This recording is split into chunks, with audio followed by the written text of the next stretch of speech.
What's going on, guys? Welcome back to my channel. I'm here with the box office numbers. It's time for Weekend Watch. Say what you will about the Jurassic franchise, these movies know how to bring in audiences. Jurassic World Rebirth, its opening weekend debuted very strong with $147.3 million and worldwide $318 million. Now, of course, the final number is not known yet because, especially with a holiday weekend, these numbers could fluctuate. In fact, the numbers could fluctuate in Jurassic's favor and debut north of 150 million. That would be an incredible opening weekend number. So now the question is, does Jurassic World Rebirth have what it takes to reach $1 billion? It could possibly, but also it could not because of the obvious competition right around the corner with this weekend's big debut and then Fantastic Four at the end of the month. So that is the negative part of Jurassic reaching $1 billion, but it also could because the entire month of August there is no huge blockbuster opening. So that works in Jurassic's favor. In fact, it works in all of July's opening's favor. And so all of these movies could make a lot of money. But will Jurassic reach $1 billion? I honestly don't know. It could be another Minecraft or Lilo and Stitch situation where it's so extremely close to $1 billion. I'm not really sure what's going to happen, but all I know is that people still love dinosaurs. So now let's talk about the rest of the top five. Second and third place. Second place goes to F1 the movie, $26 million with $293 million worldwide.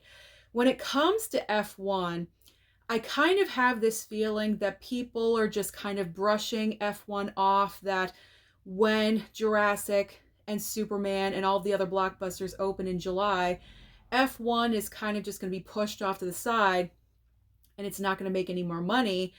But I don't think that's going to be true. I think that F1 has a very good chance of consistently making money throughout the next couple of months because I feel like with the big blockbusters, they're all well-known IPs.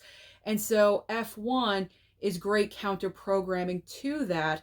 But also what's working in F1's favor is that the international audience for this film is huge. And so I think because it does have that international box office happening, that is really going to work in the favor of F1 for the future box office total. Third place is How to Train Your Dragon, $11 million. And the worldwide total for How to Train Your Dragon is at $516 million. Fourth and fifth place, Elio. Elio is in fourth place. I don't even know how this movie is hanging on in the top five, but by a miracle it is. $5.7 million with not even $100 million worldwide. $96 million. And that's after 3 weeks out at the box office. That is so embarrassing for Disney Pixar. There are some there are some people in the industry that have been saying that Disney released Elio to undercut How to Train Your Dragon. To sacrifice a movie like that just to get back at another studio seems extremely childish to me. But now, after seeing the numbers, in particular for How to Train Your Dragon, it may make sense, which is very grade school, in my opinion, for Disney to sacrifice a movie like that just to block another studio from having success. But honestly, how else do you explain Disney's decision to put out another one of their films right after Lilo and Stitch and directly right after How to Train Your Dragon? So I think those people in Hollywood that do have those opinions might be right about that. And that's a little bit scary and unfortunate in my opinion. I don't know, just Just think smarter with your opening release dates. That's all I want to say. Now, fifth place, rounding out the top five, is 28 Years Later with 4.6 million, with $125 million worldwide. So this past weekend, we had a very healthy box office. Now let's talk about the brand new movie opening up this coming weekend, Superman. We're just going to talk about Superman. There is another smaller release, but let's be honest, it's all about Superman. So Superman coming out this Friday. I honestly do not know how this film is going to perform. And that may be a weird question because Superman is a popular DC character, but we also have to realize that a lot of people have complained of superhero movie fatigue, and also with Superman relaunching DC at Warner Brothers. Are people going to accept this or not? I don't know. How many people are excited for this brand new vision of James Gunn and what he is going to come out with in the future? I do not know. Now, some sites that have been tracking the opening weekend for Superman have been saying as low as 100 million. There's other sites that are saying 150 to 160. I honestly don't know how this film is going to perform. All I know is that it's going to be number one. That's all I know.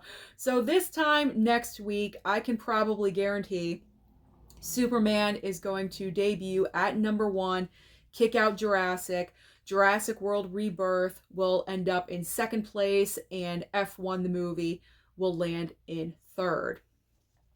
Now let's talk about streaming, because as I always say, there's always options on streaming for you, and this coming week, pretty much every single streaming service has something to offer. Over on Netflix, we have a brand new Madea film called Medea's Destination Wedding. Honestly, I don't think I've seen any of the Madea films, so that's not a priority for me this week, so I can cross that off the list. Now, over on Max, we have the debut of Opus. This is a brand new A24 film. It came out in a very limited release in theaters. So if you missed that and you are interested, Max will have that this coming week. Now, over on Hulu, they made a little mistake, or they decided to switch things last minute on Hulu. So last week in Weekend Watch, I told you about the debut of In the Lost Lands. For some reason, Hulu decided to switch that debut with a film called Riff Raff.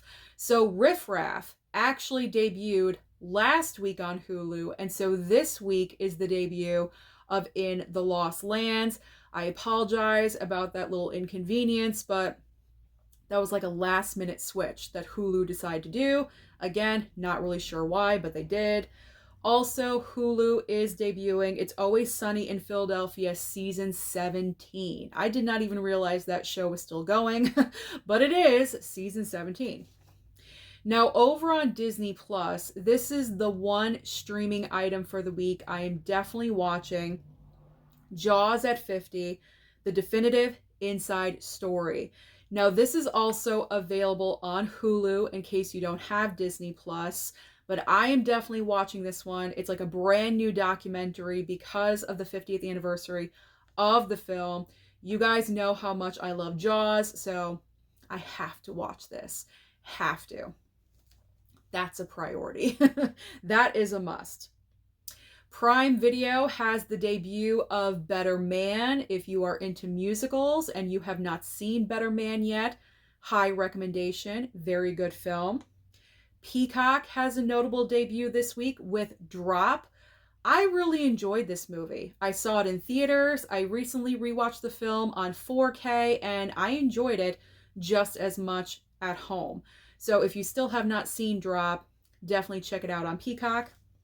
Paramount Plus has the series premiere of Dexter Resurrection. I still have to watch Dexter.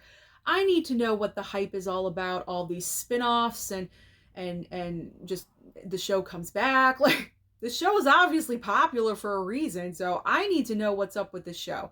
I got to start watching Dexter. And on Apple TV Plus, we have Foundation Season 3. So that is everything that's happening at the box office and also on streaming. So comment down below and let me know your thoughts about Jurassic World Rebirth. Do you think this film is going to hit $1 billion? Don't forget to like and subscribe before you leave, and I'll see you next time.